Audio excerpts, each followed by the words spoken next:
உங்களை கூப்பிடுவோம். சுந்தர் சாருக்கான மைக் கொடுத்துறீங்களா?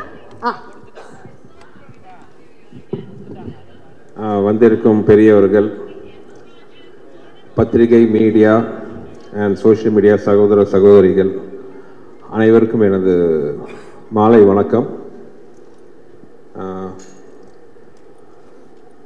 மதகஜராஜாக்காக எப்போவும் உங்களை சந்திச்சிருக்க வேண்டியது. ஏற்கனவே ஒரு தடவை சந்திச்சேன் பல வருஷத்துக்கு முன்னாடி. மறுபடியும் வந்து சந்திக்கக்கூடிய ஆப்பர்ச்சுனிட்டி வருமானம் நினச்சி கூட பார்க்கல. டைரக்டராக வந்து அவ்வளோ சந்தோஷமாக இருக்குது. இது ஒரு எதிர்பாராமல் ஆரம்பித்த ஒரு சந்தோஷமான நிகழ்வு. ஒரு கொஞ்ச நாளைக்கு முன்னாடி நைட் ஒரு 11:30 மணிக்கு எனது மதிப்பிற்குரிய திருமூர் சுப்பிரமணியம் சார் அவர்கள் வந்து நைட் ஃபோன் பண்ணார் 11:30 மணிக்கு. எனக்கு ஒரே ஆச்சரியமாக இருந்துச்சு. ஏன்னா அவரெல்லாம் வந்து சீக்கிரமாக தூங்க போகிறவர் 11:30 மணிக்கு 12 மணிக்கு ஃபோன் பண்ணுறாரு, என்ன எமர்ஜென்சின்னு பயந்துட்டு ஃபோன் எடுத்தேன். அப்போ அவர் சொன்னார், சுந்தர் இந்த மாதிரி இந்த மதகஜராஜா படத்துக்கு கூப்பிட்டாங்க, அவர் ப்ரொடியூசர் வந்து பார்க்கணுன்னு சொன்னார். சரி, கொஞ்சம் வருஷங்களுக்கு முன்னாடி எடுத்த படமாச்சா, எப்படி இருக்கும்ன்ட்டு ஒரு டவுட்டில் தான் போனேன். நான் பார்த்து வந்து ரொம்ப வியந்துட்டேன். படம் ரொம்ப நல்லா இருந்துச்சுன்ட்டு அந்த படத்தை பற்றி கிட்டத்தட்ட ஒரு 1/2 மணி நேரம் வந்து ரொம்ப ரசித்து சொன்னார். அதை கேட்கும்போது எனக்கு ரொம்ப சந்தோஷமாக இருந்துச்சு. ஏன்னா திருப்பூர் சுப்பிரமணியம் சார் வந்து கிட்டத்தட்ட 30 வருஷமாக நான் வந்து என்னோடய படங்களை வந்து அவர் வந்து ரிலீஸ் பண்ணிகிட்ருக்காரு. எந்த படமாக இருந்தாலும் அவர் அந்த படத்தோட வியாபாரத்தை பற்றி தான் சொல்லுவார். படம் இவ்வளோ கலெக்ஷனாக இருக்குது, நல்லா போயிருக்கு, ஆவரேஜாக போயிருக்கு மாதிரி தான் சொல்லுவார் ஒழிய எப்பவுமே அந்த படத்தை பற்றின விமர்சனம் ரைட் ஃப்ரம் முள்ளத்தெளித்தால் ஆரம்பித்து இந்த நிமிஷம் வரைக்கும் எந்த படத்தோட விமர்சனத்தையும் சொன்னதில்லை. அப்படிப்பட்ட ஒரு திரையுலக ஜாம்பவான்களில் ஒருத்தராக இருக்கிற அவர் வந்து இந்த படத்தை பற்றி அவ்வளோ வசதியாக சொல்லும்போது எனக்கு ரொம்ப சந்தோஷமாக இருந்துச்சு.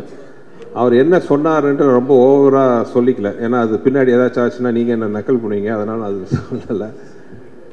பட் அதோடு அவர் நிற்காமல் அந்த படம் ரொம்ப பிடிச்சதுனால அவர் இமீடியட்டாக அவர் ப்ரொடியூசர்ஸ் மற்றும் திரையுலக பெரியவங்கெல்லாம் உட்காந்து பேசி முடிவு பண்ணி இந்த படம் ரிலீஸ் பண்ணுறதுக்கான வழிவகை பண்ணி இன்றைக்கி பொங்கல் ரிலீஸாக உங்கள் முன்னாடி நாங்கள் வந்து நின்றுருக்கோம். மதகஜராஜா எனக்கு ரொம்ப ஒரு ஸ்பெஷலான படம். ஏன்னா இந்த படத்தில் தான் வந்து எனக்கு வந்து என்னோடய உடன்பெறாத தம்பி அப்போ ஆரம்பித்த எங்கள் நட்பு உறவு வந்து இன்றைக்கி எங்கள் குடும்பத்தில் ஒருத்தராக வந்து தொடர்ந்துட்டுருக்கு. அது ஒரு சின்ன விதையாக ஆரம்பித்த ஒரு விஷயம். இந்த படம் ஆரம்பித்து இத்தனை வருஷம் ஆச்சுன்ட்டு நம்ப முடியல. ஏன்னா படம் ஆரம்பிக்கும் போது நானும் விஷாலும் பிளான் பண்ணது என்னென்னா, ஏற்கனவே நான் வந்து மதகஜராஜா வேற ஒரு இன்டர்வியூவில் நான் சொல்லியிருந்தேன், இந்த 80s வந்து நிறையா ஜனரஞ்சகமான படங்கள் வந்திருக்கு. முரட்டுக்காலை, சகலகலா வல்லவன், போக்கிரி ராஜா, இந்த மாதிரி படம் மாதிரி ஒரு படம் பண்ண எனக்கு ரொம்ப ஆசையாக இருந்துச்சு. ஏன்னா எல்லாமே ரொம்ப ஒரு சீரியஸ் ஓரியன்டட், ஒவ்வொரு ஜானர் ஒவ்வொரு மாதிரி. இந்த ஜானரில் ஒரு படம் பண்ணால் எப்படி இருக்கும், குடும்பத்தோடு உட்காந்து பெரிய லாஜிக்லாம் இல்லாமல் ஒரு சந்தோஷமாக ஒரு பாசிட்டிவ் வைப்ரேஷனோட 80s வந்த மாதிரி ஒரு படம் பண்ணணுன்ட்டு நாங்கள் ஆசைப்பட்டோம். அந்த மாதிரி ஒரு படம் தான் வந்து மதகஜராஜா. ஒரு 3 நண்பர்களுக்குள்ள அவங்களோட பிரச்சனையை தீர்க்கிற ஒரு மெயின் நண்பரோட கதையாக வந்து இந்த கதையை ஆரம்பித்தோம். சில காரணங்களால், தவிர்க்க முடியாத காரணம், அந்த படத்தோட ரிலீஸ் கொஞ்சம் டிலே ஆயிடுச்சு. ஸோ அந்த படத்தை பற்றி ரிலீஸ் பண்ணலான்னு முடிவு பண்ணி, பொங்கல் ரிலீஸ் பண்ணலான்னு முடிவு பண்ணி, ஆக்சுவலாக நேற்று முந்தா நாளாக வந்து முந்தா நாள் அனௌன்ஸ் பண்ணோம். அனௌன்ஸ் பண்ணுறதுக்கு முன்னாடி எனக்கு ஒரு சின்ன பயம் இருந்துச்சு. ஏன்னா கொஞ்சம் வருஷத்துக்கு முன்னாடி எடுத்த படம் மறுபடியும் ரிலீஸ் பண்ணும்போது வரவேற்பு எப்படி இருக்கும், இல்லை மேபி சோஷியல் மீடியாவில் கலாய்ப்பாங்களா, ஏன்னா இப்போ இந்த படத்தை ரிலீஸ் பண்ணுமா முக்கியமாங்கிற மாதிரிலாம் நான் கொஞ்சம் நினச்சேன். இந்த மாதிரிலாம் வரவேற்பு இருக்குமான்னு ஒரு பயத்தோடு தான் வந்து அது ஃபஸ்ட்டு ஆடு வந்துச்சு. பட் நான் மட்டும் இல்லை, எங்களோட க்ரூ, தயாரிப்பு நிறுவனம் எல்லாருமே வந்து ஒரு சந்தோஷ சர்ப்ரைஸ் ஆகிட்டோம். ஏன்னா அது சோஷியல் மீடியாவில் இந்த படத்துக்கு கொடுத்த வரவேற்பு ஆர்கானிக்காக எந்த வித ப்ரொமோஷன் நாங்கள் இன்னும் ஆரம்பிக்கவே இல்லை, எதுவுமே கிடையாது. ஜஸ்ட் ஒரு அனௌன்ஸ்மெண்ட் மட்டும் தான் பண்ணணும். சோஷியல் மீடியாவில் அவ்வளோ ஒரு வரவேற்பு இந்த படத்துக்கு. சோஷியல் மீடியா மட்டும் இல்லாமல் டிவி ஆகட்டும், யூடியூப், எவ்ரிவேர் அந்த படத்தை பற்றி பயங்கர பாசிட்டிவ் வைப்ரேஷன். இந்த படம் பொங்கலுக்கு வருது, நம்ம போய் பார்க்கணும். இதெல்லாம் பார்க்கும்போது எனக்கும் விஷாலுக்கெல்லாம் ரொம்ப நாங்கள் பேசி ரொம்ப சந்தோஷப்பட்டுக்கிட்டோம். இன்ஸ்பைட் ஆஃப் இவ்வளோ டிலே ஆனாலும் அந்த படத்து மேலே இருக்கிற ஒரு எதிர்பார்ப்பு இன்னும் இருக்குங்கன்னு நினைக்கும் போது ஒரு டைரக்டராக எனக்கு ரொம்ப சந்தோஷம். இந்த படத்தை வந்து வாழ்த்தி வரவேற்று ட்வீட் பண்ணின, சோஷியல் மீடியாவில் போட்ட, டிவியில் பகிர்ந்து கொண்ட அனைத்து நண்பர்களுக்கும் என்னோட மனமார்ந்த நன்றி. ஏன்னா இது வந்து எங்களுக்கு ஒரு பெரிய ஒரு கான்ஃபிடன்ஸ் பூஸ்டாக இருந்துச்சு. அது மட்டும் இல்லாமல் படம் இன்னும் ஒரு வாரத்தில் ரிலீஸ் ஆக போகுது. படத்தை பார்த்துட்டு அதே மாதிரி ஒரு நல்ல ஒரு ஒப்பீனியன் கொடுப்பீங்கன்னு நினைக்கிறேன். ஆனால் அதே நிமிஷத்தில் இன்னொரு சொல்லிக்கிறேன், நாங்கள் யாருமே சொல்லாத விஷயத்தெல்லாம் சொல்லலை. இது ஒரு நல்ல ஒரு என்டர்டெய்னர். பொங்கல் மாதிரி ஒரு ஃபெஸ்டிவல் காலத்தில், ஏன்னா அந்த படம் நாங்கள் ஆரம்பித்த போதே பொங்கல் ரிலீஸை மனசில் வச்சு தான் நாங்கள் ஆரம்பித்தோம். அந்த பொங்கலுக்கு மிஸ் ஆனது இந்த பொங்கலுக்கு வருது. கண்டிப்பாக அது ஒரு ஃபெஸ்டிவல் மூடுக்கு ரொம்ப ஒரு அருமையான படமாக இருக்கும்ட்டு நான் நம்புகிறேன். ஆக்சுவலாக ஒரு நண்பர் சோஷியல் மீடியாவில் போட்டிருந்தார், மதகஜராஜா லேட்டாக வந்தாலும் லேட்டஸ்ட்டாக வரும்ன்ட்டு. நானும் நம்புகிறேன் இது லேட்டஸ்ட்டாக இருக்கும், உங்களுக்கெல்லாம் பிடிக்கும்ன்ட்டு. ஏன்னா அந்த படத்தில் ஹியூமர் அவ்வளோ பிரமாதமாக ஒர்க் அவுட் ஆகிருக்கு. இன்னொரு இந்த படத்தில் எனக்கு ஒரு சென்டிமெண்ட் அட்டாச்மெண்ட் என்னென்னா, என்னோட குருநாதர் மணிவண்ணன் சார் கடைசியாக நடித்த படம் அது. இப்போ அவர்லாம் நம்ம நடுவில் இல்லைன்னு நம்பவே முடியல என்னால். இன்னும் அவர் என்ன ஆசீர்வாதம் பண்ணிட்டு இருப்பார்னு நினைக்கிறேன். அதே மாதிரி எனக்கு ரொம்ப மரியாதைக்குரிய டைரக்டர் திரு மனோபாலா அவர்கள். மனோபாலா சாரோட இந்த படம் நான் ஒர்க் பண்ணுவோம், ரொம்ப இந்த படத்தை எதிர்பார்த்தார். ஏன்னா அந்த படத்தில் ஒரு 15-20 நிமிஷம் விஷால், சந்தானம், மனோபாலா சார் வச்சு ஒரு எபிசோடு வரும். நான் ஏற்கனவே சொல்லியிருக்கேன், நான் நிறைய காமெடியெல்லாம் பண்ணியிருக்கேன். ஆனால் நான் பண்ண காமெடியிலேயே எனக்கு ரொம்ப ஃபேவரட் எதுன்னு கேட்டிங்கன்னா அந்த ஒரு 20 நிமிஷம் எபிசோட்.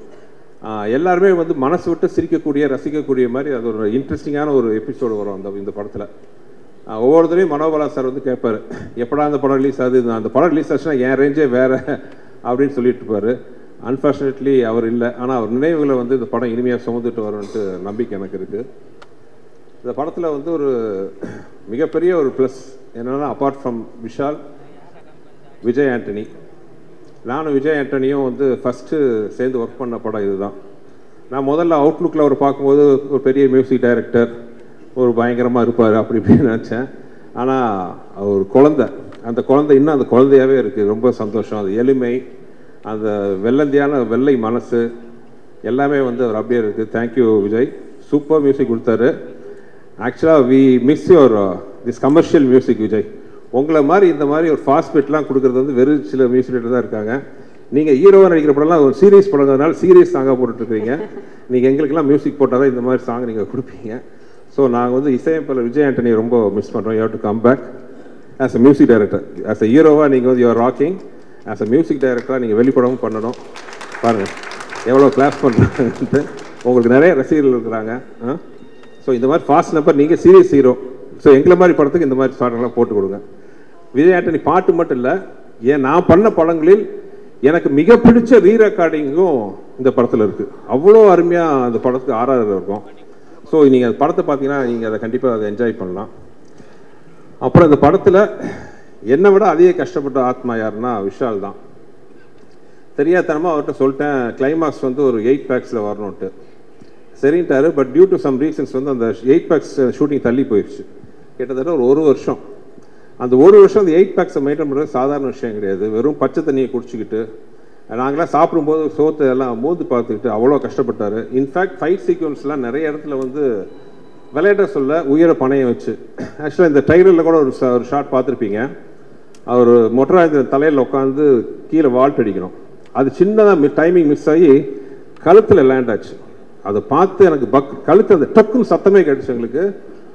எனக்கு உயிரே போயிடுச்சு. ஐயோ என்ன ஆக போதோ எதோ வருது மனசில்.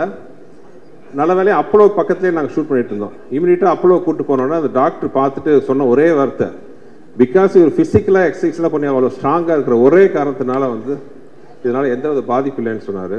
ஆனால் அதை பற்றி இவர் கவலை பண்ணாமல் இமீடியட்டாக அடுத்த ஷாட்டுக்கு ரெடி ஆகிட்டார். ஸோ படத்தில் ஆக்ஷன்ஸ்லாம் ரொம்ப நல்லாயிருக்கும்.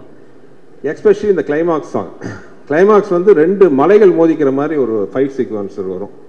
அதில் சோனு சூட் ஃபஸ்ட் டே சோனு சூடோட சட்டையெல்லாம் கழிச்சு ஒரு பேர் பாடியில் வர மாதிரி அவரை பார்த்தோம். நாங்களாம் வாயை பொழுந்துட்டோம். சும்மா ஒரு 6.25 அடி உயரத்தில் பாடி 6 பேக்லாம் வச்சுட்டு அப்படி இருந்தார். எப்பா என்ன மாதிரி இருக்காருப்பா சோனு சூட். நாங்கள் ஷூட் பண்ணும்போதே பயந்தோம். அடுத்த நாள் நம்ம கருப்பு தங்கம் சட்டையை கழட்டினார்.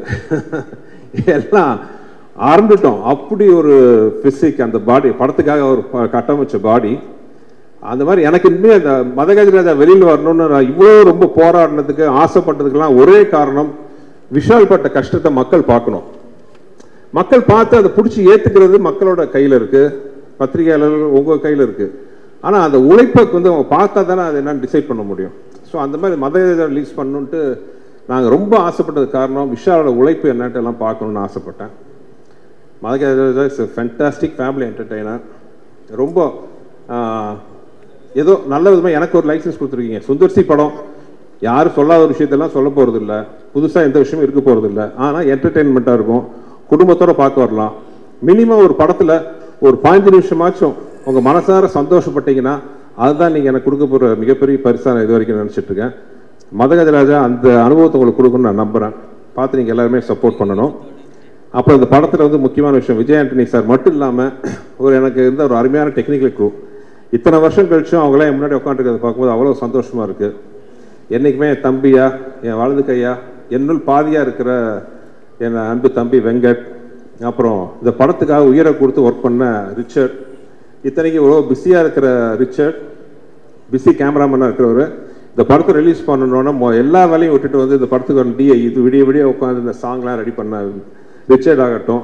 என்னுடைய பல படங்களுக்கு எனக்கு உறுதுணையாக இருக்கிற ஸ்ரீகாந்த், எடிட்டர் ஸ்ரீகாந்த், அவரும் அதே தான், விடாமுயற்சிக்கும் அவர் தான் எடிட்டர். பட் இந்த படம் நம்ம மறுபடியும் ஷூட் ரெடி பண்ணணுன்னொன்னே அந்த வேலையாக பிஸியாக இந்த வேலையை உட்காந்து பார்த்துக்கிட்டு எந்த வித எதிர்பார்ப்பும் இல்லாமல் இது நம்ம படம் சார், இந்த படம் வந்து ரிலீஸ் ஆகணும், ஜெயிக்கணும்ட்டு கை கொடுக்க வந்த ஸ்ரீகாந்த், ரிச்சர்ட், என் ஆர்ட் டைரக்டர் குருராஜ், அப்புறம் என்னோடய ப்ரொடக்ஷன் எக்ஸிக்யூட்டிவ் பாலகோபி, இன்னும் கூட ஒர்க் பண்ண எல்லாரையும், சாரி யாராவது பேர் விட்டு போச்சுன்னு எல்லாம் மன்னிச்சுக்கோங்க. எல்லாருக்கும் இந்த சந்தர்ப்பத்தில் நான் நன்றி சொல்ல விரும்புகிறேன். மொத்தத்தில் ரொம்ப நேரம் பேசி உங்களை இது பண்ண விரும்பல. அதே மாதிரி முக்கியமாக நான் சொல்ல வேண்டியது ஜெமினி ப்ரொடக்ஷன்ஸ். என்னதான் ரிலீஸ் கொஞ்சம் சில காரணங்களால் தாமதமானாலும் ஒரு ப்ரொடக்ஷன் ஹவுஸாக எந்த டைரக்டரோட ட்ரீம் ப்ரொடக்ஷன் ஆஃபீஸ் கம்பெனி அவங்க ஒரு செகண்ட் கூட வந்து இது வேணுமா, இது செலவு பண்ணுமா, அதை பற்றி கேட்கவே இல்லை. நான் என்ன கேட்டாலும் ப்ரொவைட் பண்ண ஒரு ஃபென்டாஸ்டிக் ப்ரொடக்ஷன் ஹவுஸ். நடுவில் சின்ன காரணத்தினால கொஞ்சம் கேப் ஆகி போச்சு. நான் ஆண்டவனை வேண்டிக்கிறேன், மதகஜராஜாவுக்கு கிடைக்கிற வரவேற்பில் மறுபடியும் ஜெமினியின் கொடி பறக்கணும். ஏன்னா அந்த மாதிரி நல்ல ப்ரொடக்ஷன் ஹவுசஸ் எல்லாம் வந்து சினிமா கிடைக்கிறது வந்து சினிமா கிடைச்ச ஒரு வரம். So we wish Gemini productions coming back again in a big way sir. You're already big, but as a production house, I want you to come back in a big way, Mr. Anand and Kiran sir. And thank you. பொங்கலுக்கு பத்திரிகைகள் உங்கள் முன்னாடி வந்து நின்று எப்பவும் போல் நான் வேண்டி கேட்டுக்கிறேன், படத்தை நல்லபடியாக மக்கள்கிட்ட போய் சேர்த்தணும். நீங்கள் படம் பாருங்கள், ரசிப்பீங்கன்னு நம்புகிறேன். வேறு என்ன சொல்கிறது, உங்களுக்கு எல்லாத்தையும் இந்த படத்தை பற்றி தெரியும். அப்புறம் எல்லாருக்கும் இந்த படத்தை ரிசீவ் பண்ண இந்த படத்தை ரிலீஸ் பண்ண போகிறோங்கிற செய்தியை கேட்டோம், நல்லபடியாக ரிசீவ் பண்ணி பாசிட்டிவாக நியூஸ் பண்ணின ட்விட் போட்ட சோஷியல் மீடியா நண்பர்கள், மீடியா டிவி நண்பர்கள் அனைவருக்குமே எனது வணக்கம், எனது நன்றிகள். அப்புறம் என்னன்னைக்கு எனக்கு பெரிய சப்போர்ட்டாக இருக்கிற என்னோடய லக்கி மாஸ்காட் என் ஒய்ஃபுக்கு நன்றி. திடீர்னு அரேஞ்ச் பண்ண ப்ரோக்ராம் சொன்ன உடனே வேறு எந்த ஃபங்க்ஷனுக்கும் அவ்வளோ சீக்கிரம் ஒத்துக்காத டிடி, எங்கள் மேலே இருக்கிற நட்புல அன்போடு வந்ததுக்கு ரொம்ப நன்றி DD. You made our evening and thank you everybody. நன்றி. மறுபடியும் எல்லாத்தையும் சந்திக்கிறேன் சின்ன கேப்புக்கு அப்புறம். தேங்க்யூ. Thank you sir.